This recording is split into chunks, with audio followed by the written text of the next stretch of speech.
exercised your right for expression. Now the question whether you exercised your right to be heard. So we'll take some questions, 1, 2, and 3, and then we'll. Please. I have a question or comment on Rick's paper. You at least implied that the hardships of the new immigrants resulted from objective problems. Shortage of this, shortage of that. The war, there was no money.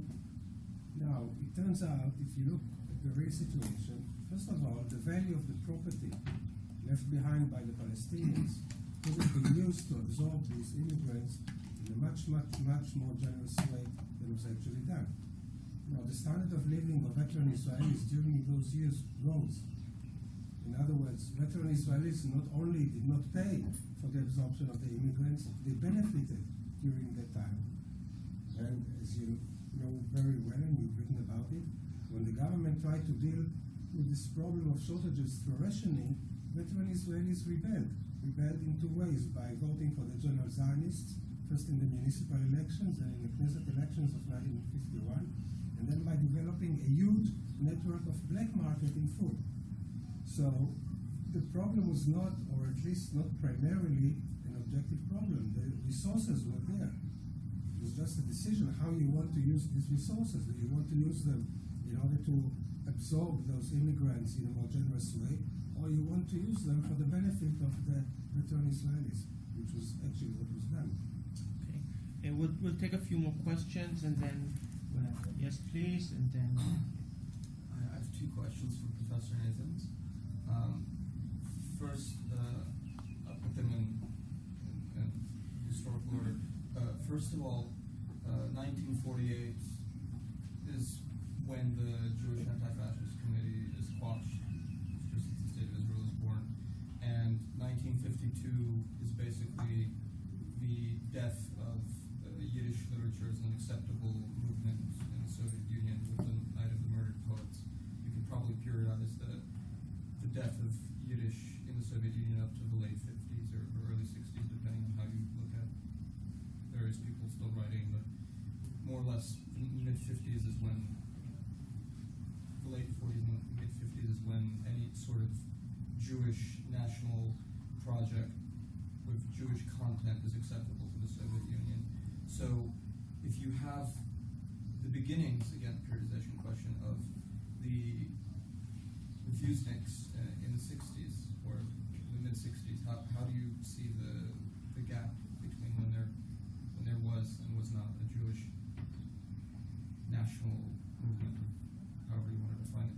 The second question is about your conclusion that the Soviets were just willing to get rid of the Jews at that point. They were a liability, that they would just send them out when they would be willing to send no one else out of the Soviet Union. There were other projects to move the Jews around Azerbaijan.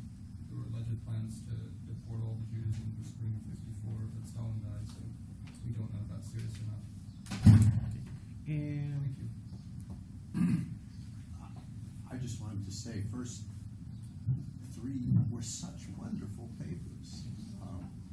And it shows that it wasn't just the program that was wonderful and brilliant, but the people who were invited. So thank you.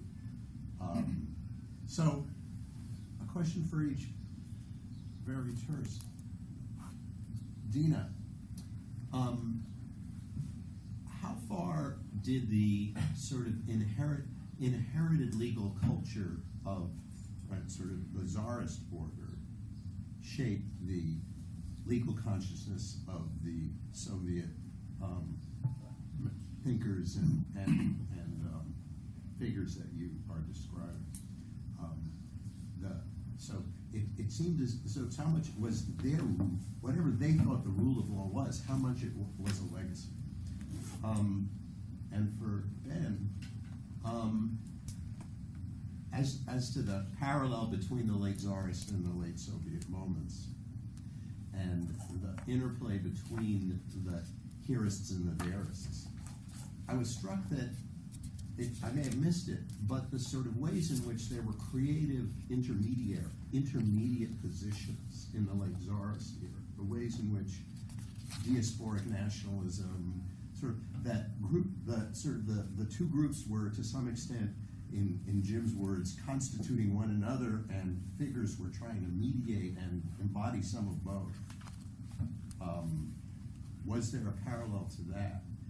And finally, Ori, I love that story. It was a kind of reply to, although I'm not saying it was meant to be, to Sam's claims about the politics of rights. It was about the ways in which a rights consciousness, whose genesis I'm not so clear on, right, authorized these actors to form social movements, to protest, right, to make claims, and to see themselves as kind of rights-bearing subjects. And it didn't seem very much to confine them to some particular set of institutional challenges or to limit their imagination about distributive issues. So then the question is, what do you think is the genesis? Not every group of newcomers, even in a more or less liberal, more or less democracy, has the same resources to make claims in the way that you describe. Right? Something, what do they grab hold of?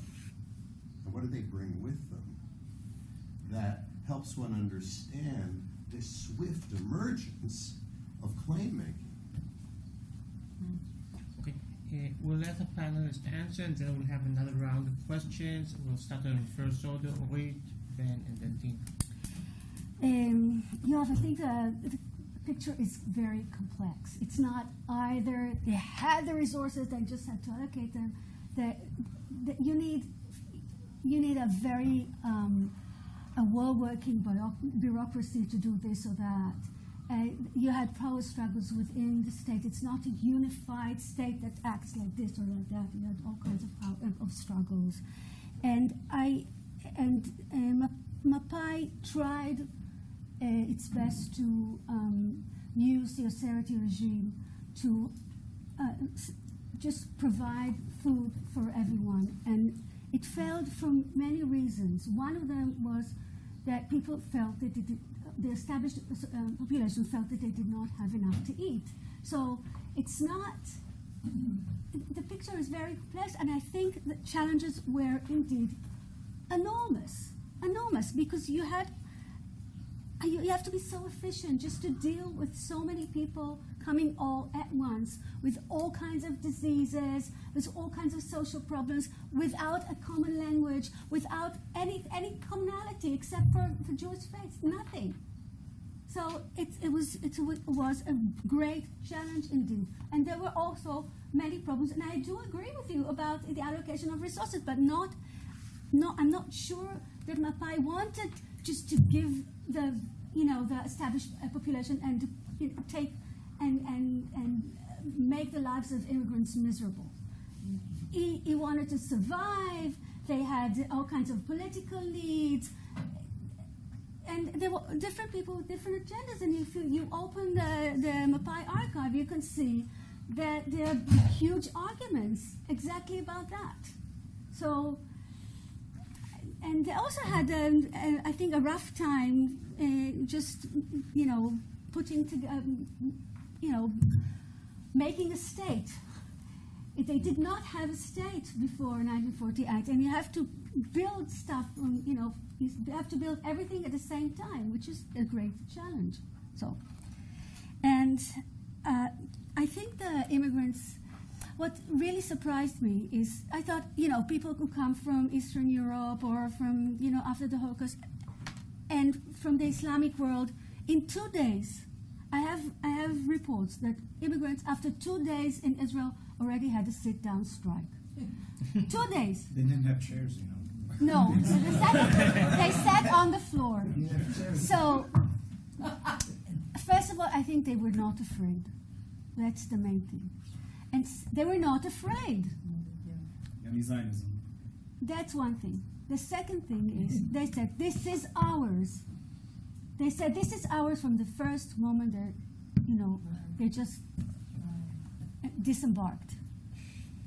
So, because they already had, I think, probably not all of them, but many of them already had a vision of what it's going to be like. They already had, this is my country.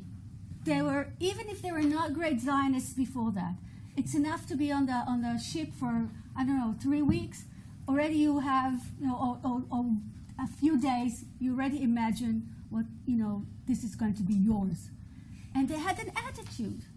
And there was an infrastructure that supported this attitude. So let me start with Vlad's question about periodization. I'm not inclined to think of this as a long-term trend that was interrupted by the gap. The Jewish Anti-Fascist Committee was set up under the aegis of the Soviet government. Its purpose was to have transnational ties to mobilize Jews abroad during the war, and it's only after the war and in the post-war setting that those ties became a perceived liability, and that was one of the things that produced the ferocious backlash on most of its members. In terms of the periodization of the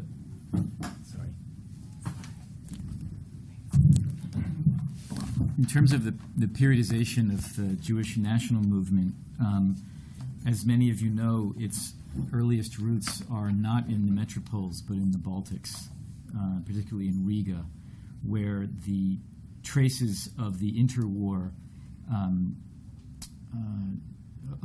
Jewish national consciousness rooted in Jewish languages and in Zionist texts was still present and can be traced as a genuine form of continuity. But the movement really, its center is displaced to Moscow and Leningrad by the time you get to the late 60s and early 70s. So those threads remain fairly thin, I would say. The two attempts to produce population transfer by the Soviet government that you mentioned, Birobidzhan, and the rumored exile of the Jews in the wake of the Doctor's Plot. There are various obvious differences. Those were both inside the Soviet Union. Those were both state-directed. Birobidzhan was tried and essentially failed in the sense that I think at no time were more than 15,000 Jews in Birobidzhan, and they never constituted even close to a majority of that region, so they couldn't really become a plausible titular nationality, even in that tiny enclave near the Mongolian border. As for Willie's question, there were lots of crisscrossings ideologically between the Heerists and the Verists, but diaspora nationalists were unambiguously Heerists, and they were emphatically opposed to solutions which involved displacing the Jews from the continent where they had lived for about 8 centuries. So while, yes, Jim's point about being mutually constitutive certainly applies, but that mutual constituting produced ferocious frictions and antagonisms that kept these groups as rivals. The person who really showed in the deepest sense the existence of a shared political culture among these ferociously antagonistic groups within the Russian Jewish intelligentsia was Jonathan Frankel. He was able to show that behind the curtain of these rivalries, personal and ideological, was a shared kind of secular messianism that informed all the parties. And people since him have shown, at his inspiration, that there was a lot more human traffic from current to current. People, as with the refuseniks and rights defenders, people did switch camps, and much of the intensity of party affiliation can be seen as a kind of, I think, male identity politics and the anxiety of identities in these hothouses of the intelligentsia.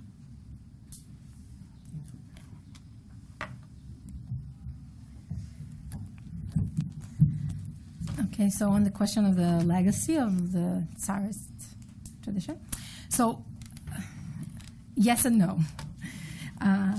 Yes, of course, and more in the early period than in the later period. So 2 reasons for continuation. The first was people, I mean, the same people who acted in the legal sphere, not all of them, but there was quite a large group of people dealing with law who decided to join the Bolsheviks. That's one source. The other one is the legislation. So the first codes, 1922, criminal codes, civil codes, were actually based on drafts prepared under the Tsar in 1903, 1904, on the eve of the 1905 revolution, and they were based on quite progressive legislation in Western Europe. Some Swiss codes, French codes. So there is this continuation. And actually in the 20s, there were debates about how are we going, what kind of legality are we going to have?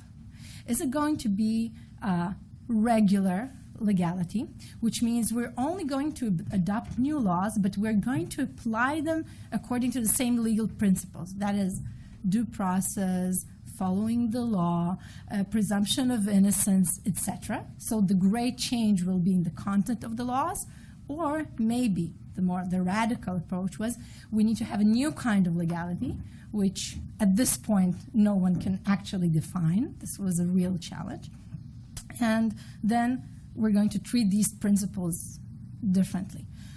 What happened with time is that they couldn't really create a new kind of legality, build something new and out of nothing. So they used the old building blocks and instead of actually following these rules, they were deviating from the law, mainly during Stalin's period, and adjusting it to what they wanted.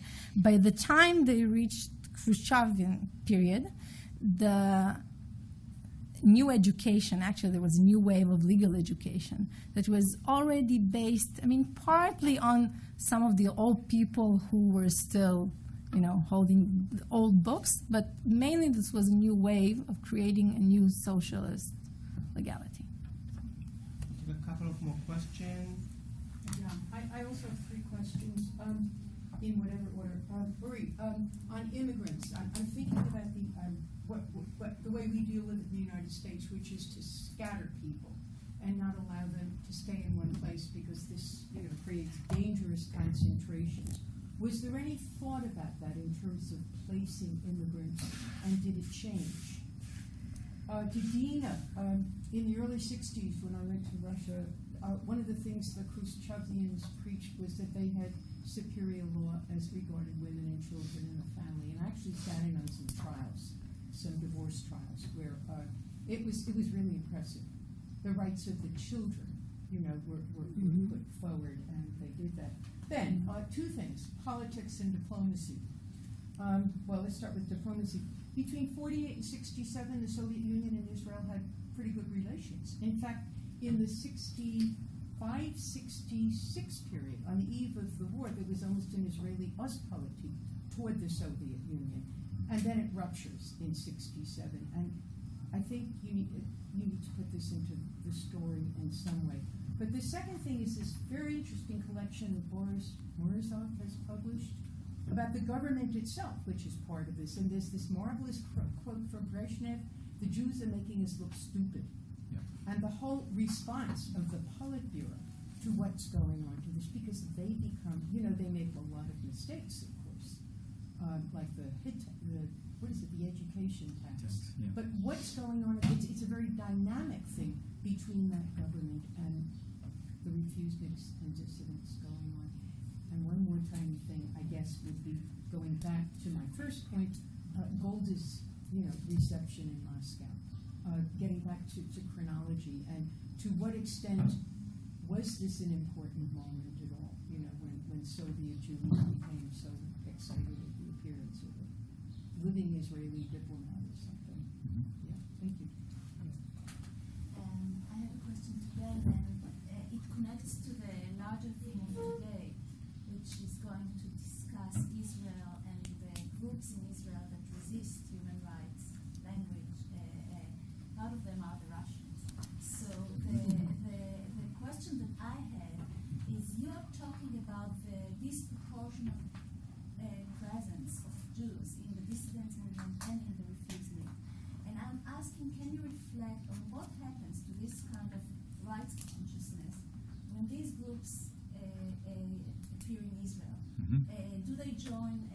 rights movements? Do they make, or is it that the two conceptualizations that we presented of rights as a universal right of movement, or right as a right of return for Jews, make it block this understanding of rights to move with them into Israel as something that they use? So it's just I have also a question to Dina and a question to Ben. You talked about Marx, but your paper didn't mention the Communist Party at all. I just wondered where it fits into this general picture.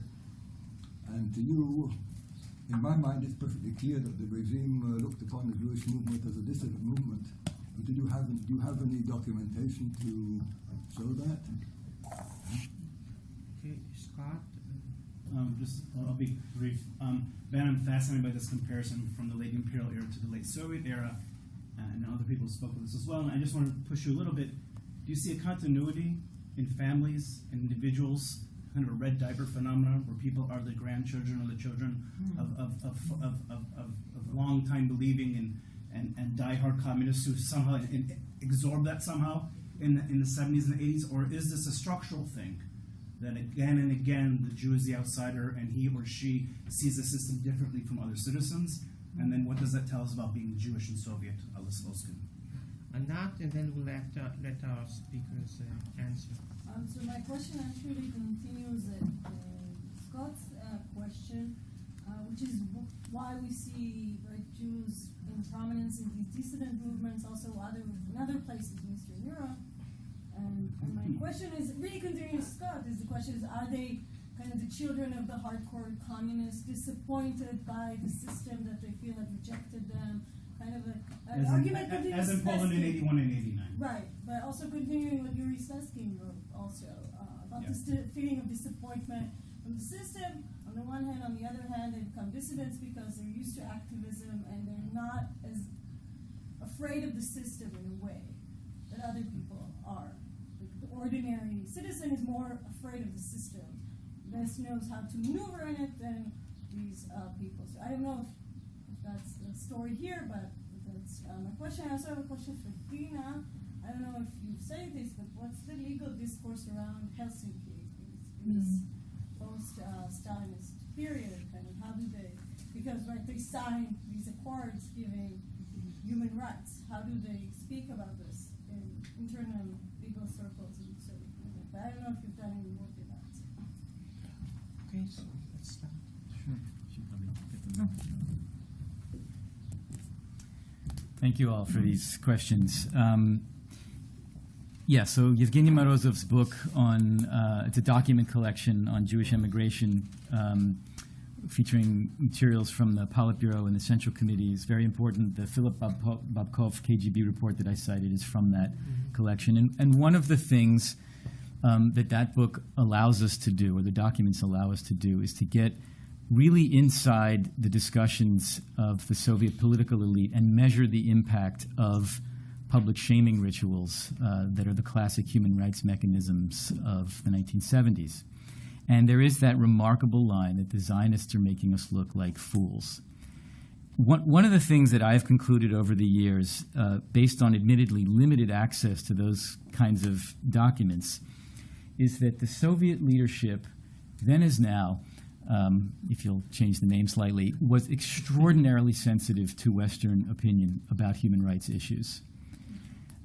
They were not like the folks in China and Singapore who conceived of themselves as belonging to a different civilizational form to which Western human rights norms did not apply. On the contrary, the Soviet leaders believed that they were the apex of the human rights order, and therefore criticism grounded in human rights norms struck home with extraordinary force. So that's something that I think can really be demonstrated, at least partially, on the basis of those in analogous documents. And that we do have fragments of other Politburo discussions from dissidents who requested their KGB dossiers and when the time was ripe, received them. As for the blending of the Jews, the refuseniks and the dissidents, whether the regime, as Professor Rai asked, saw them as dissidents, Absolutely. This was essentially undifferentiated, and it worked both ideologically and pragmatically.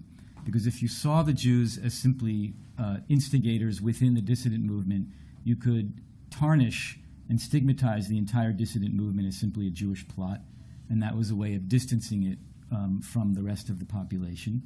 That's why the regime gave exit visas to ethnic Russian and ethnic Ukrainian dissidents who left the country, gave them Israeli visas just to drive home the point that all of these people were essentially tied to Israel and to Zionism.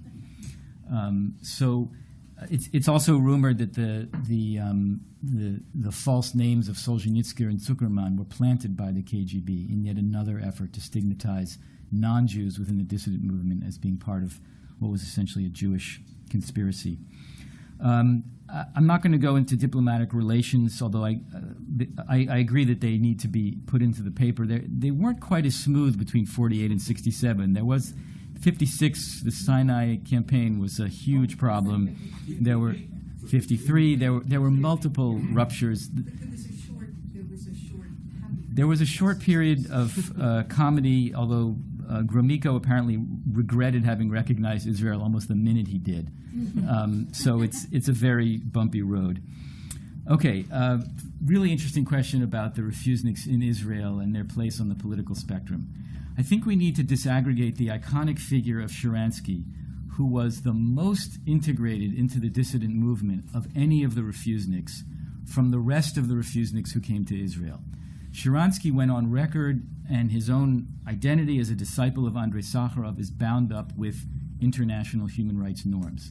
He was savaged within the refusenik movement for having gotten them in trouble by being so closely linked with Sakharov, and people saw his arrest and trial for treason and an unusually long prison sentence as "I told you so." That's what you get for mixing it up with this general movement that's actually seeking to change the political order in the Soviet Union. What I think is a little bit naive, and I hope my paper sheds some light on this, is the expectation that when the refuseniks got to Israel, they would be beacons of international human rights norms. If you accept my argument that they never were an instance of a local movement appropriating a global human rights language, if you accept my argument that they were mobilizing a classic Zionist/Soviet repatriation logic, then you never should have expected them to be spokespeople for global human rights in Israel. As Andrei Sakharov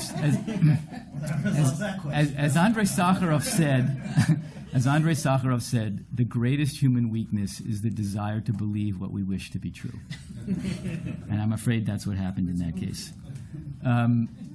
So Scott and Anat asked about the sort of deeper genealogies, maybe even generational dynamics that are at work, and Yuri Sloskin's argument. I've studied a lot of dissidents. I've read many, many memoirs by dissidents, a high proportion of which go into family lineages and relations with parents and grandparents. And I don't mean this as a cop-out, but every narrative of the path to dissent resists this kind of generalization.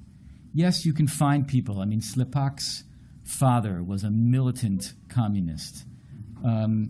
And you can find examples of Jewish dissidents and also refuseniks who were rebelling against party-true parents. But for every one of those, you can find people who say, I never believed, my parents never believed, this was not a rebellion against, this was not an Oedipal rebellion, this was a rebellion against the Soviet system, which I saw with my own eyes and experienced on my own skin. My favorite Soviet writer of the post-Stalin era is a man named Andrei Sinofsky. He's the one whose trial in 1966 was sort of the spark plug of the dissident movement. He once wrote an article called Dissent as a Personal Experience, in which he described his path to dissent, and I think it's a good metaphor, as a stumbling block. He tripped over something accidentally. He wrote something. He got in trouble for something that he didn't think he would get in trouble for, or at least not in the way he did. And it kind of he fell and got up and saw things in a new light. So I have to resist these kind of lockstep genealogies or structural explanations that produce dissent, because so many people came from it to it from so many different vantage points, Jews included. Thank you.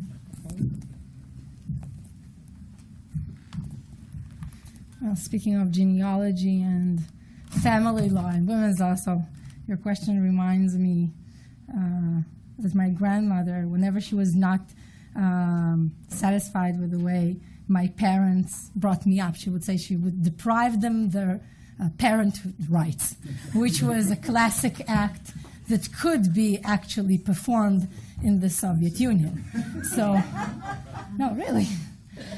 Society knew better than parents how their children should be raised, and a lawsuit could be filed in court to deprive parents from seeing their children. Still, the source of the numerous orphanages in Russia was not probably these cases, but other cases of parents who could not take care of their children.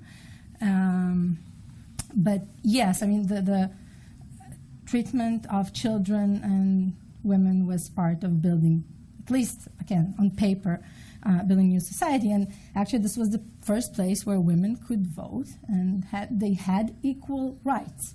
I mean, they were not treated equally. I mean, the image of the Russian man or the woman, or there were totally different and gendered images, totally. But on paper, they had the same rights. They worked both normally, both parents, and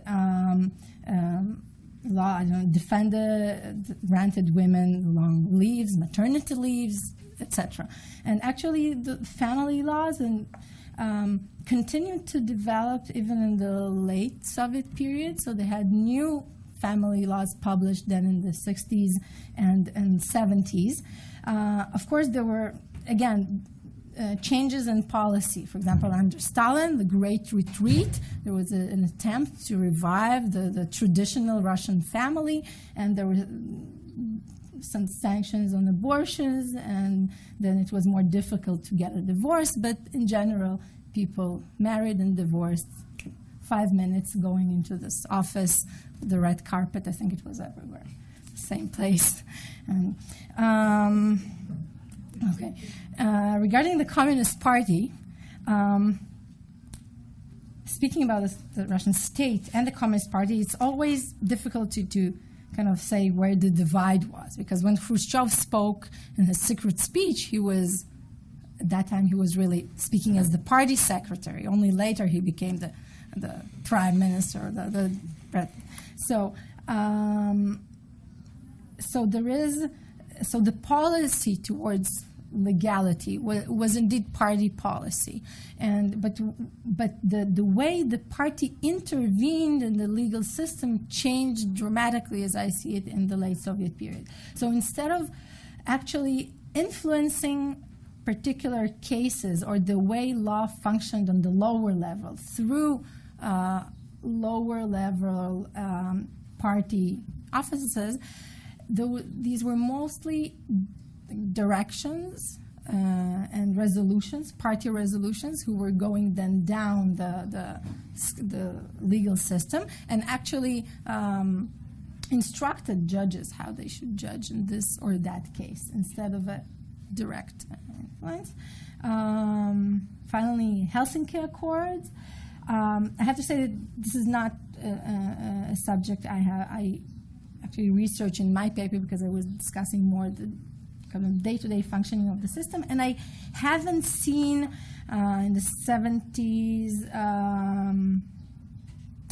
references. Maybe I haven't looked at the specific kind of when I was researching a bit the issue of immigration, I did, of course, come across these party references to the Accords, how we're going to treat the process of immigration, but not explicitly. But there were the Helsinki group watches and different mechanisms that the Soviet state established in order to kind of answer this demand. And actually, this was the official moment where human rights officially entered the Soviet discourse. Up to that point, it was civil rights, rights to immigrate, and they're trying to enter this, but this was the official point.